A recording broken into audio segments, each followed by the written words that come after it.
Welcome to the Karen Kenney Show. Hey, you guys, welcome to the Karen Kenney Show. I'm super duper excited to be here with you today.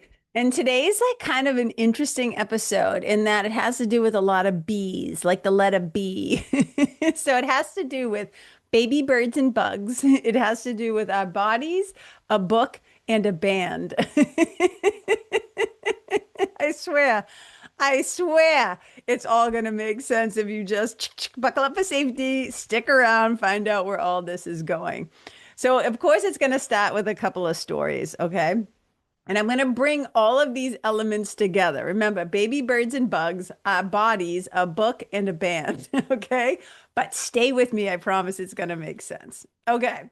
So, I'm a Gen X kid, right? Like I'm about to be 58.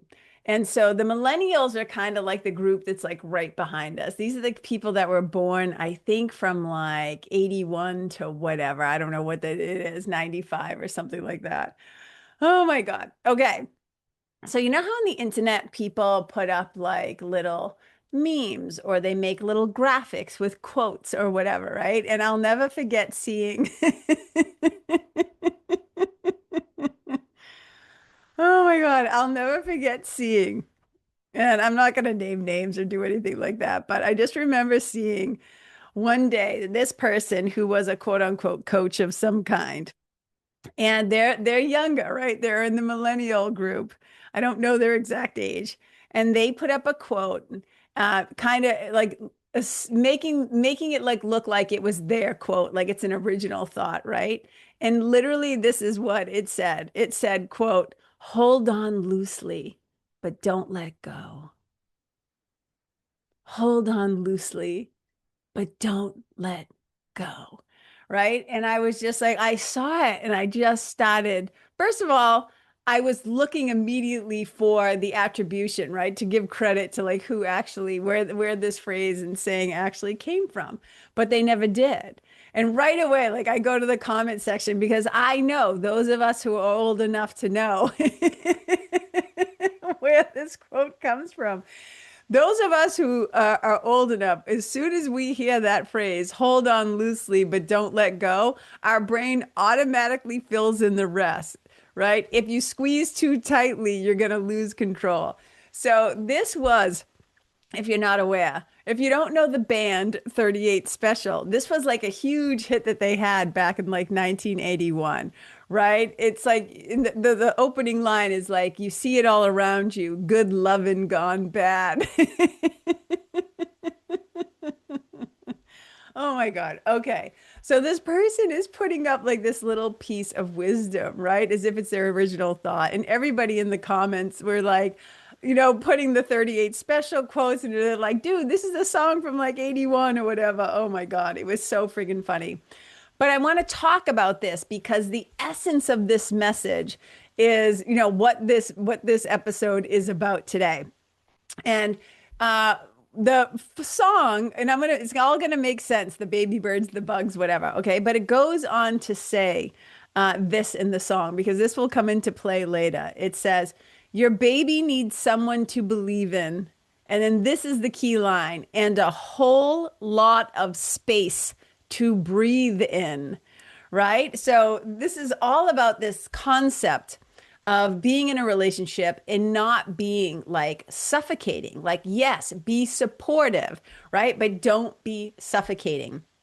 And this is about in relation to others, like when you're around others. And this is how a lot of relationships go bad, is people get weird or people get jealous or people try to get controlling and they try to control everything, right? But they're too suffocating. It's like too much. And this is how a lot of relationships can end, right? So see it all around you, good, love, and God bad. But okay, so it starts with this meme in this band of 38 Special saying, hold on loosely, but don't let go. This is really great advice in a lot of ways that we can apply towards ourselves, right? But what made me want to do this episode is, first of all, I was thinking about that story. My sweetie is a professional musician, right? So I will often try and I quiz him. Like I'll just yell down from up here in my writing office, and I'll be like, I'll go over there's a tiny little balcony right there, and I'll be like, sweetie, right? Like, who's this? And I'll play like 2 seconds of a song for him or whatever. And I'm always quizzing him because he friggin' knows. It's so hard for me to like stump him, you know? Okay, so hold this idea in your mind. Hold on loosely, but don't let go. And I started thinking about this again because we live here out in the woods. So every time you open the door, especially in the later hours of the day, something flies in, whether it's a moth, right, a mosquito, a bug, or whatever. And I try not to kill anything. I'm going to do a whole episode on that. I have my panties in a bunch right now about people killing spiders, right? Like I'm like, oh. So I'm going to do a whole podcast at some point about that. But so whenever something flies into the house, let's just say it's a moth, I try to rescue them and get to them before Bunchy does because Bunchy's not, I don't even think I don't know if he'll eat them, but he tries to like step on them and grab them with his mouth. And I'm like, oh my God, no. But the thing is, when you're trying to rescue something, when you're trying to save something, you cannot hold it too tightly. So if I can capture whether it's a fly or a moth or a bug of some kind, right? You got to hold it loosely. But because if you hold it too tight, you're going to kill it. You're going to crush its wings, right? So a lot of times when we think we're trying to be helpful and it's like, oh, I'm going to grab this thing and I got to make sure that I get it, I get it outside. But it's like if you're not careful, if you're a little too aggressive in your efforts, then you're going to cause more harm than you're going to do good. And we do this to ourselves as well. And when I started thinking about, right, like the whole song and the Band 38 special and thinking about the bugs and stuff like that, I was like, a lot of times this is us in relationship, to like other things, like when we put too much pressure on other people. We put too much pressure on the relationship. Put too much pressure on people to be a certain way or whatever. And it comes back to that whole thing, right? Your baby needs a whole lot of space to breathe in. There has to be room for them to be themselves. That's really the heartbeat of that. But when we're applying it to ourselves, it is so often that we put so much pressure on ourselves to change, to heal, to figure it out, to process it. I got to do it. I got to do it. But the reality is that we also need room and time. We need space and we need time to grow and to change and to process and to heal. And if we're not careful and if we put too much pressure on ourselves, we're actually doing more harm to ourselves than we are being helpful. And this comes to this idea of the baby birds. So I remember learning about because I've talked about this in the past, like many, many, many episodes ago, that my sweetie and I, but will often stop if there's an injured animal, if we see something on the side of the road. And my sweetie has found a couple of baby birds, like little birds that needed to be rescued and helped. And the thing is, again, when you're picking up a bird that has been hurt, and especially baby birds, you have to hold them in your hand in such a way that if you cannot hold it too tight, you got to hold it tight enough to secure it so it doesn't fall out of your hand and fall on the ground and get hurt or whatever, get injured or more injured. You have to hold it firmly enough and tightly enough to secure it and to make it safe. But if you squeeze it too tightly, you're going to harm it. Right? You want it to be, yes, warm and held and secure so it feels safe in your hands, but you don't want to suffocate it. So we want safety, but we do not want suffocation, right? Just like in relationships, you want to be supportive, but you don't want to be suffocating. So we need to baby bird ourselves sometimes, right? We need to learn how to hold on in such a way where it's like, I talk about this sometimes when we're giving feedback to somebody or we're setting a boundary with somebody or we have to have a difficult conversation with somebody and we're like, this is going to be wicked awkward and I don't know how I'm going to do this. It's like, how can I have this conversation? And I kind of think about it like this. It's like we want to be loving but firm. So we want to be nurturing, we want to be nourishing, we want to be caring, but we also want to be firm and we want to have good boundaries and we want to be not like, what's the word I'm looking for? not swept up in our emotions. We want to be a little bit more rational, or maybe the better word is like pragmatic. Do you know what I'm saying? We want to be relational, but we don't want to be like, we don't want to come out of the gate wicked hot, right? Like that's what I always say. It's like when we're trying to connect with people, we're trying to set a boundary, or to have a conversation, or to give feedback, loving but firm. And so there is a really great case for going gently, right? Don't hold too tight, hold on loosely, but don't let go. You know what I'm saying? And it made me also think, so now we have the band, and we have the bugs and the baby birds. And I don't know what I'll call this episode. Maybe I'll call it baby birding ourselves, right? Because I think so often when we're trying to heal something, and whether it's a physical ailment, right? Like, oh, I tweak my back, or I hurt my knee or my foot, my ankle, whatever the thing is, right? We just want to feel better. And we want it to heal fast. We want it to heal quick. We want it to get it over with. It's like, what can I do? Should I ice it? Should I do this? Should I take should I take some Advil? Should I do this? Should I stretch it? Like, da da da da. We're like, I don't want to feel this way anymore. And I want results now, like fast. And we do that physically to our bodies, but we also do it to ourselves emotionally. So let's say, because we cannot separate the mind and the body, they are always affecting one another, right? And when we look at things like chronic pain, or we look at things like long-term conditions, when we look at things like everything from like migraines to urinary afflictions, right? Or conditions, IBS, irritable bowel syndrome, et cetera, anxiety, right? When we have these things that tend to stick around for a long time, that they're no longer just acute moments, that they become chronic, we get a little fed up. We get a little tired of feeling exhausted, or feeling uncomfortable in our own bodies, or feeling anxious, or feeling scared, or whatever the symptoms that come up in your body are. And we tend to try to force things. We tend to respond in a way where we're not very kind to ourselves. And how do I say this? The medical profession are not always trained also in being gentle with us, and really knowing how to listen, or having good bedside manner, right? And stuff like that. So there's a fantastic book. Here's the book part that I'm reading that I love. I've recommended it to several people already. And it's by Dr. Sula Windgassen. And it's called It's All in Your Body. I'm holding the book up right now. It's such a cool cover.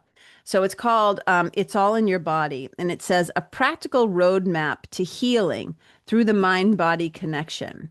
And the title is in response to, she had some chronic stuff going on. And so many, and I can tell you this as somebody who has IBS, how many times, or I should say, somebody who is healing from and, navigating. My IBS symptoms and stuff are like 1,000 times better than they used to be.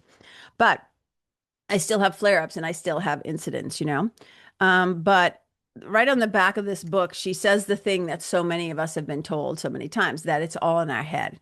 And this book is the premise of, says it's not all in your head. And she talks about whether you suffer from burnout, long-term fatigue, IBS, chronic pain and trauma, or mystery symptoms. Dr. Sula uses the mind-body social model of psychotherapy to help you understand what's happening in your body, and to take practical, positive steps forward. So you guys, I recommend this book. It's really fascinating. It's really interesting. And you learn so much about how your body affects your mind, and how your mind affects your body.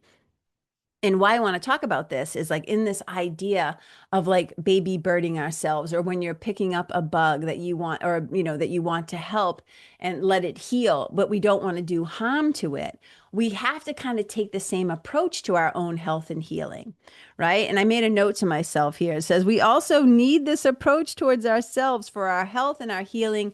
And even also, I'm going to add, as a writer, your creativity and your craft, because sometimes we hold on to an idea and we insist on playing it out. Whether this is in your business too, you've seen it before. When something just isn't working and you're so attached to something being a particular way. So you keep trying to make it work and you keep trying to do the marketing for a thing and you keep like, whether it's working with a human being like a partner, whether it's implementing a marketing plan or trying to do a program or a project or whatever. Sometimes if we hold on too tight, there's no room for the thing to take its natural progression of growth or expansion or, in the case of bodies, healing. And so I love this book for a lot of different reasons. And I want to share something that she says because I know for myself, like right now I'm back in the gym, right? And my sweetie and I have been going to the gym. And sometimes you feel like you're starting at ground zero again. You're like, oh God, I'm feeling just a little mushy. I'm getting a little older, like blah, blah, blah. And your self-talk might not always be, so great. But for me, I understand that. I have restarted like building muscle, so many times in my life because for a time, I was really into lifting and stuff. And then I found yoga and then I was really into yoga and I had to like getting back in the gym, like rebuilding muscle for strength was like, because yoga strength is a little bit different, right? Than having like, how do I say it? It's just a different kind of strength. So when you're trying to like really build muscle and put on muscle, it's like a different approach, right? Of course, hopefully you can imagine what I'm saying. And, but you can be really discouraging and you can be really hard on yourself if you're used to quote unquote looking a certain way or feeling a certain way or just not wanting to look or feel the way that you feel. Let's say you're somebody who has anxiety and you're like, I just want to stop feeling like this. And you will go balls to the wall trying everything you can to just eradicate this feeling inside of you, right? That is not going gently. It's the same thing in the gym. You can go into the gym and you can push, push, push, push, push too hard, too fast, too soon. You don't give your body and your muscles enough time to recuperate, and you end up doing more harm than you are helpful and doing good. You know what I mean? So, in Dr. Sula's book, there's something she's talking about this, and she says, so when you think about going back to that quote, right? Hold on loosely, but don't let go. Part of that is about not trying to control everything, not trying to control the other person, not trying to control the relationship, and not trying to control the outcomes. And when it comes to our health, when it comes to our well-being, whether that's your physical health or your mental health or whatever, we sometimes have a way, especially if we've been dealing with something for a really long time and we just don't understand why the symptoms aren't changing. And again, whether that's anxiety or depression or tummy aches or having to run to the bathroom, or what the 1,001 ways the body can go squirrely, you know what I mean? And so here's something that she wrote that I think it's really, really fantastic. She's talking about how um, sometimes you feel like frustrated because you're like things aren't changing as fast as you would like. And she says, sometimes your sense of control may fluctuate every day. You have a distinct, so she says this, there's a distinct feeling of, quote, I'm going to master this. So I'm going to redouble all my efforts. And then that turns into these extremes, right? And then you fall away into what's the point? Nothing seems to work. And she says these kind of thoughts underpin the all or nothing patterns that we tend to fall into as humans. And we do see this, right? So the quote, like hold on loosely but don't let go. It's this idea of moderation. It's this idea of approaching things gently, of not flip-flopping from those two extremes. Like, oh, I went to the gym like for a month every day and like nothing happened. It's like, yeah, nothing happened probably because your muscles didn't get a chance to recuperate. There were no rest days. You weren't eating that great, right? And you were exhausted, right? You're just like broken down. You broke down a lot of muscle. You didn't build it because you went two balls to the wall, right? You did not go gently towards yourself. And so she says right here in this next piece, this next passage, she says, let's right now make an intention to find the middle ground. The middle ground is powerful. So instead of grasping for complete certainty and control, try to embrace what feels empowering now. So rather than overcommitting to test the extent of your control, try taking things gradually with curiosity and an openness to learn. So that goes back to this idea of, right, needing a whole lot of space to breathe in. We need to have room to be curious, to try things, to make mistakes, to get back up. Don't want the feeling of suffocation on ourselves. We want supportive measures. We want to try things, right? We want to find that middle ground. And she says, that openness to learn. And listen to this. She says, the benefits of people's openness or a patient's openness far outweigh the often temporary relief of fast tracking, of trying to do everything all at once, right? And she says, this openness, this is how you make your mind and body feel safe. From that place of safety, everything you wish to achieve comes easier. So many times we think, well, if I just double down, if I just fast track, right? So we are not baby birding ourselves. I don't know what the opposite of that would be. We would be like, adult, I don't even know how to do an opposite of that, but we put way too much pressure on ourselves. We're squeezing way too tightly, and it's when you squeeze too tightly, as the words of 38 special tells us, that's when you lose control. When you're trying to over control everything is when shit goes out of control. Things just go kooky monkeys. If you have ever been an over controlling person trying to control everything, you know how that shit ends. You know that it does not end well for us. Right? Double amen hands. I'm like, I should be in when people say they're recovering Catholics, I'm like, I'm a recovering over controller, wanting to control everything. Okay, and then I love it. I love this line too. So this is from chapter 4, again, of Dr. Sula Windgassen's book, It's All in Your Body. Just a little snippet.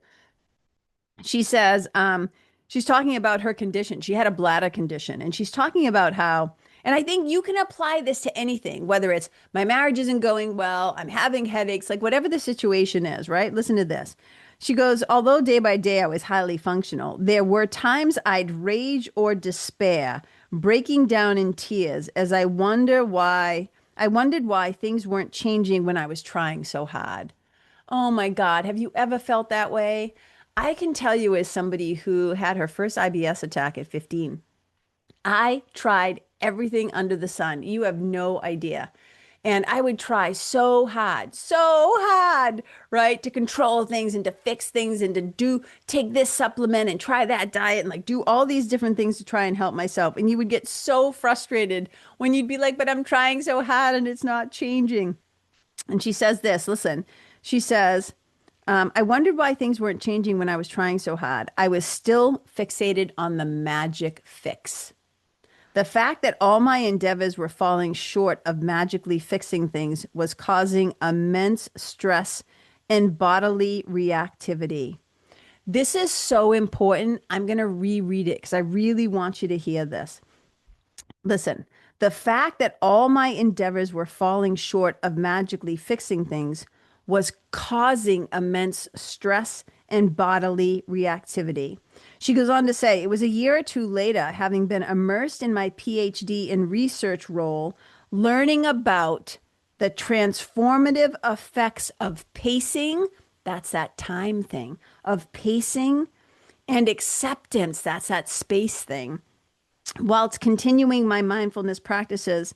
She goes, it was through the transformative effects of pacing and acceptance that I mastered the balance of pacing my efforts to nourish my body while letting go of what I could not control, right? So think about this. If you're somebody who wants to make a change, whether it's an identity change, a habitual change, a change in your body, a change with your anxiety, some sort of transformation thing, personal development, spiritual, physical, mental, whatever it is, right? We have to understand that gradual change gets the job done. As Linda Tai says, right? The great teacher and storyteller and trauma therapist, right? Linda Tai says, sip, sip, sip, sip. Or all the episodes I've done on the Kaizen philosophy, one tiny small change. Gradual change is enough. It gets the job done. We think it needs to come hot. It needs to come fast. We got to make it swift. I want it now. because we've suffered for a long time, whether it's in a relationship or with physical symptoms or with anxiety or whatever the thing is. It's like we need room and time to grow, change, process, and heal. We cannot grip too tightly. We must baby bird ourselves. We must do a gentle approach. Not everything. I did an episode a couple of whatever weeks ago, maybe a month ago, and I said, in the spiritual practice, in spiritual life, every amount of effort counts. Even the smallest, tiniest efforts count, as long as we're trying, as long as we're trying to experiment and explore and be curious and stay open and not so fixated and not so tight and not so controlling. Right? We go into over control. We go into criticism. We go into urgency. We go into unkindness and harshness towards ourselves, especially.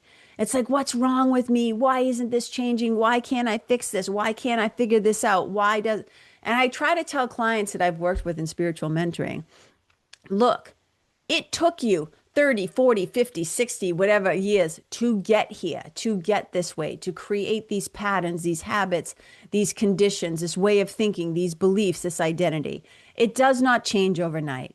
And I've always said that's why I don't make promises to people, right? In marketing, they're always like, what's the promise? How are they going to be different? What are they going to get from this? I'm like, look, I cannot determine the safe pace for this person. Meaning, like, I can't write a script and a prescription and say, oh, in 3 weeks, you're going to not be anxious anymore.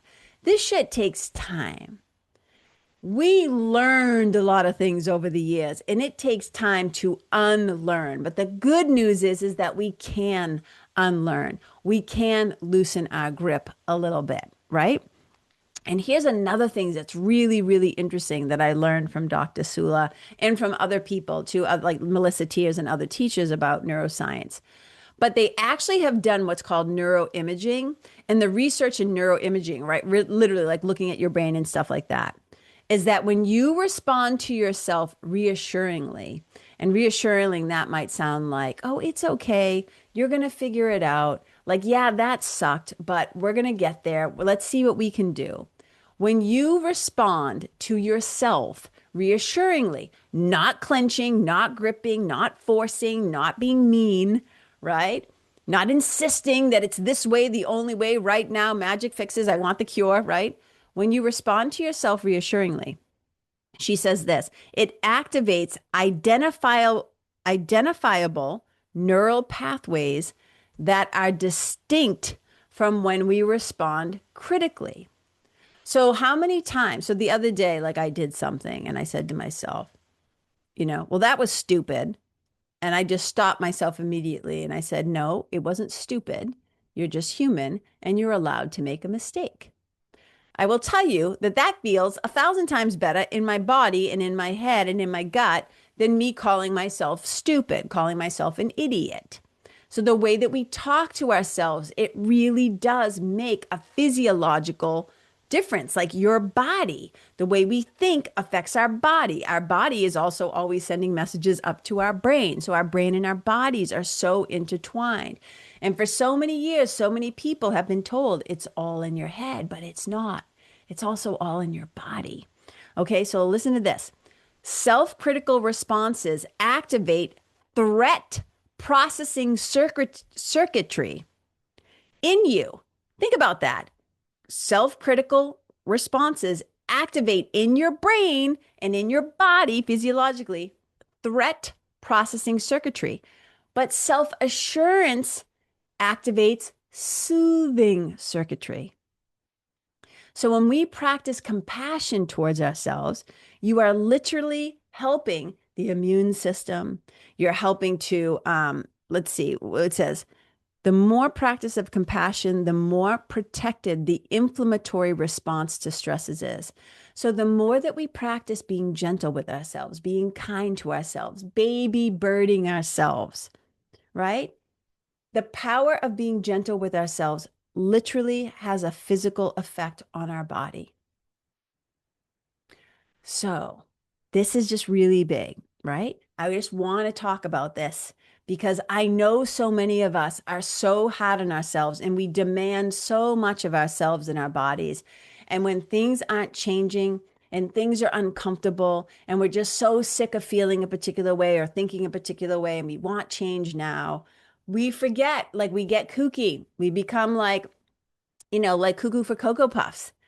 And we get a little like intense and we start to insist that things change now. And this is just not how things change. So we want to hold on loosely. We don't want to lose a grip, right? Don't let go. But like we need to hold on a little bit loosely. There are times when we do need to totally let go because we've become obsessed and it becomes a little bit too much. You know what I'm saying? We're insisting, we're obsessing, we're forcing, and that's not it. We need to remember we need room and time to grow. We need room and time to change. We need room and time, space and time to heal. And it goes back to that whole thing, right? Your baby needs someone to believe in. You need to believe in yourself. You need to believe in your body. You need to believe in your smarty pants brain that there is a natural capacity for healing. And a lot of times we are the thing that is getting in the way. We don't do it on purpose. And it totally makes sense why we do these things. But hopefully, you'll remember that line, right? Your baby needs someone to believe in and a whole lot of space to breathe in. We need to give ourselves space to, figure these things out, to practice these things, to stay curious and to stay open. We need to baby bird ourselves. So I hope this has been helpful in some way. Maybe it's a message that you needed to hear. I know it's a message I needed to be reminded of. Maybe it's something that will be helpful to a cousin or a friend or a sweetie or a coworker or whatever. If you just know somebody who's really hard on themselves or somebody who puts way too much pressure on themselves. And when we do that, here's the thing. When we have a tendency to like put a lot of pressure on things, we also tend to put a lot of pressure on ourselves, but also other people. And we can be really hard on other people, but we can also be like wicked, wicked, wicked hard on ourselves. And we don't want to do that. We want to be creating circuitry in our brain that sends like loving messages, healing messages to the body and vice versa. Okay. So I hope this has been helpful. I hope it made sense. We brought together baby birds and bugs. We brought together our bodies, a book, and a band. And we somehow did it, you guys. We did it. So I hope this was helpful to you. I appreciate you.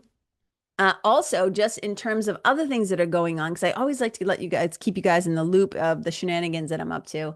We just had another fantastic Write Club on Saturday. It was so, so, so good.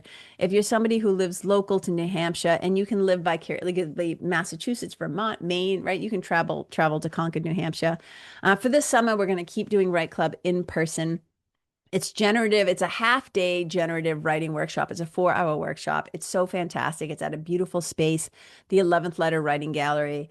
We have just been having such a fantastic time doing it.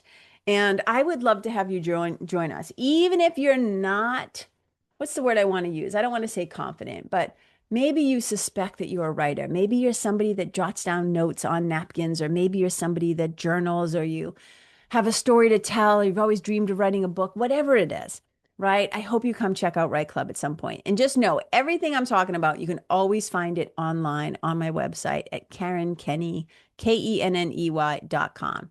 There's always the Nest, which is my spiritual mentoring group and community. Those folks are fantastic. I love them so much. We meet online every 2 weeks. So like twice a month, we meet online. And a lot of what goes on in the Nest is kind of like what happens on the podcast is we talk to each other. I do some mentoring and coaching. I share stories. I share ideas. We go through a set of modules and lessons that are jumping off points, but it's just like basically it's like group coaching is what is really happening in a really beautiful community. Of course, I always work one-to-one. And then locally, I also do I do yoga classes and private yoga and Thai yoga massage. So I do all kinds of stuff. And I'm also writing my book. Speaking of books, I'm also writing my book. So all kinds of shenanigans. And if you want to know how to find out what's happening, just sign up. You're not going to get a bunch of crazy emails, right? But you're going to get this podcast in your inbox on Thursday mornings. And then you'll also hear from me when I have an offer or something that I think might be helpful. And that's the thing with my emails. I don't write just to write. I send when I have something that I think is like my offerings, anything that I create are like little love letters from my heart to yours. So people might call them marketing emails or sales emails, whatever. I don't think of them that way. I'm literally saying, hey, I created this cool thing because I needed it, or at least at one point or now, I know it's helpful and beneficial. I've seen it have really great results, and I'm offering it. I'm literally just offering it to people and inviting people to come join me. So I'm not super salesy. I'm just like, here's what we're doing. Come join us. I think it's fun. I hope you come, right? That's kind of how it is. So you can just go to karenkenney.com/sign up. And that's it. And come see us. Come hang out with us. Come spend some time together in person. It would be wicked fun. All right, you guys, one more time. Here's the book, Dr. Sula Windgassen. It's all in your body. It's so fantastic. Like I said, I've been referring it to people. I'm going to do a post about it on social media soon too. But I have found it, I'm finding it wicked helpful. Just reaffirming some things that I've learned before, reminding me of some things, and also teaching me some new ways of looking at things. And I always love getting a new point of view. Okay, that's it. Wherever you go in the world, whether it's the rest of your day, your week, whatever, right? Wherever you go, may you leave the animals and the other people and yourself and the planet, the trees, the rocks, the rivers, the environment better than how you first found it. Wherever you go, may you and your presence and your energy and your love and your baby birding, your gentleness, may it be a blessing. Bye.